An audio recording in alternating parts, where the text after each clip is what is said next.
You know, when I'm looking for something to read, I have a kind of a tendency to stay with the tried and true. And a few days ago, I did that with another of the Roy Grace novels. The name of the novel was Need You Dead, and it turns out that it's number 13 in the Roy Grace series, and the series right now has 22 books in it.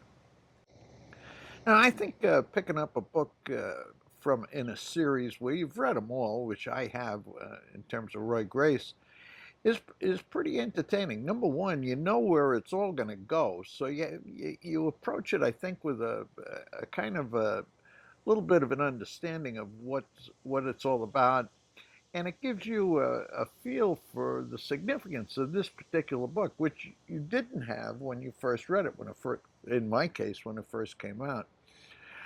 In this one, Sandy is dead. Roy Grace goes over to Germany to pick up his son, Bruno. Uh, Sandy's funeral takes place in this book, and you read, which I found very interesting, Roy Grace's eulogy for Sandy at the funeral. Now, the other thing, as you'd expect, I mean, this is a murder mystery, and it's about a woman who is cheating on her husband. Her husband is a vicious, vile kind of guy. Uh, there's some, I don't know, fraud, identity theft, something like that that takes place in this thing, and it results in her being murdered. And Roy Grace and his team, of course, go to solve it. The interesting thing in it, and Peter James is big on police protocols, details, things like that.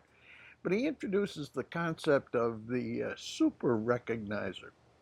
Now, super recognizers, it turns out, are people who never forget a face. And what he does is he uses a super recognizer to identify somebody who's in a very blurry, miserable looking video that was taken through a car window in a rainstorm. Very interesting.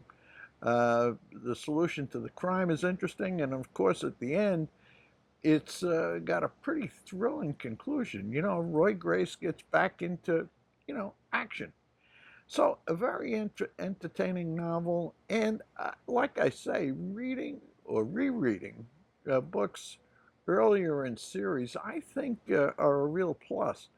And I certainly found that with this Roy Grace book, uh, Need You Dead, number 13 in the series. We're about midway through. Really good book. I'd recommend giving it a try again. If you're a Roy Grace fan at all, you've probably read them all, and I think you would probably be very entertained taking a second look at some of these. That's all for this week.